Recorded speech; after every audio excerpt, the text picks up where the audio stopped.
ইমানের পথে অবিচল থেকে আমার মরণ যেন হয়। সবাই বলে আমিন।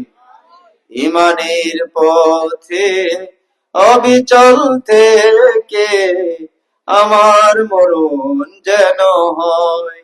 তোমারই কাছে মিনতি আমার, তোমারই কাছে মিনতি আমার, মহামহিম দয়াময়। ইমানের পথে অবিচল থেকে আমার মরণ যেন হয়। চিল্লায় বলেন আমিন। কাজও করবে, ঠিক না বেঠিক?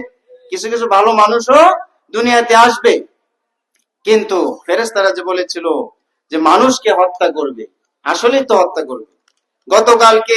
গত সপ্তাহে আমরা বাংলাদেশের ইতিহাসে একটি ন্যাক্কারজনক ঘটনা দেখেছি না?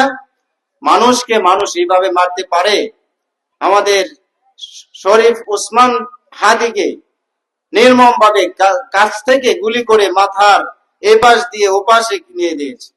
এভাবে হত্যা করে এই বাংলাদেশের জমিনে যিনি ইসলামের পক্ষে, যিনি ভারতীয় আধিপত্যের বিপক্ষে, যিনি স্বৈরাচারের বিরুদ্ধে ছিলেন, যিনি বাতিলের বিরুদ্ধে সব সময় বলিষ্ঠ ভূমিকা রেখেছেন, যিনি শাহবাগের নাস্তিক্যবাদের কারখানায় দাঁড়িয়ে ইসলামের পক্ষে জোয়ার উঠিয়েছিলেন, দীপ্ত কণ্ঠে ঘোষণা দিয়েছিলেন, আমার জীবনের বিনিময়ে হলেও এই বাংলাদেশের মানুষকে মুক্ত করে ছাড়বো ইনশাআল্লাহ। ঘোষণা দিয়েছিলেন কে?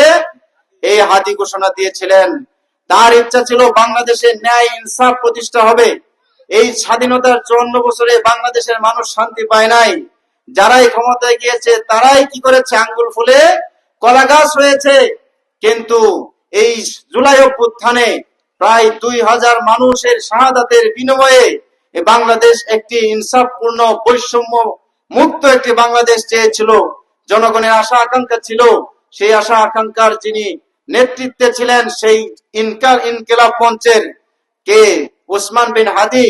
এই হাদিকে তারা সহ্য করতে পারে নাই, বাতিল সহ্য করতে পারে নাই।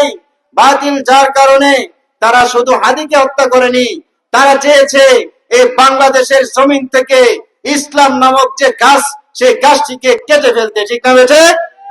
সুতরাং আমরা মুসলমানরা জেগে থাকতে, আমরা বেঁচে থাকতে এই উসমান হাদির রেখে যাওয়া যে স্বপ্ন, সেই বাস্তবায়নের জন্য আমরা জান প্রাণ দিতে রাজি আছি তো ইনশাআল্লাহ?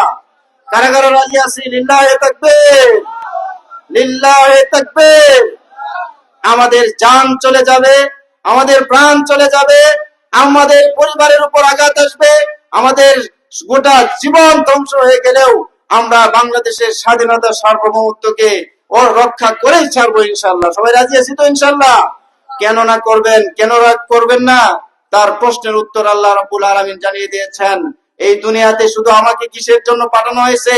শুধু আসছি দুনিয়াতে খেয়ে যাব, পড়ে যাব, খেয়ে পড়ে ঘুমিয়ে দিন কাটিয়ে মৃত্যু বরণ করে পরকালে চলে যাব, এই জন্য আল্লাহ দুনিয়াতে পাঠান নাই।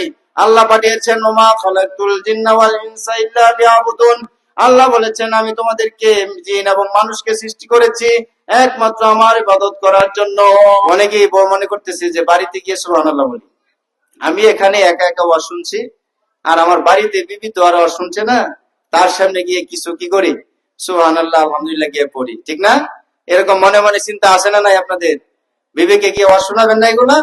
আল্লাহ তাআলা বলেছেন যারা আল্লাহকে এক রব, এক ইলাহ হিসেবে, রব মানে হচ্ছে তাকে ছাড়া আর কাউকে শাসক মানা যাবে না, তাকে ছাড়া আর কাউকে সার্বভৌমত্বের ক্ষমতার মালিক মানা যাবে না, তাকে ছাড়া আর কারো কাছে সন্তান চাওয়া যাবে না, তাকে ছাড়া আর কারো কাছে ধন সম্পদ চাওয়া যাবে না, তার কাছ ছাড়া আর কারো কাছে গিয়ে কোনো মাথায় এই এত সুন্দর এত মর্যাদাবান মাথাটা, যে মাথাটা আল্লাহ তাআলা নিজ হাতে তৈরি করেছেন, সেই মাথাটাকে যেখানে সেখানে গিয়ে নত করা যাবে না। এটাই হচ্ছে আল্লাহকে রব মেনে নেওয়া, আল্লাহকে রব মেনে নেওয়া। শুধু তাই নয়, আল্লাহ তাআলা যে বলেছেন ফেরেশতা নাজিল হবে মৃত্যুর পূর্বে, তার সামনে এসে ফেরেশতারা বলবে ওয়ালা তাখাফ, তোমরা ভয় পেও না, ওয়ালা তাহজান, তোমরা চিন্তিত হও না। ওয়া আবশিরু বিল জান্নাহ, তোমরা এমন জান্নাতের সুসংবাদ গ্রহণ করো যে জান্নাতে একমাত্র মুমিনরাই থাকবে। সুবহানাল্লাহ বলেন।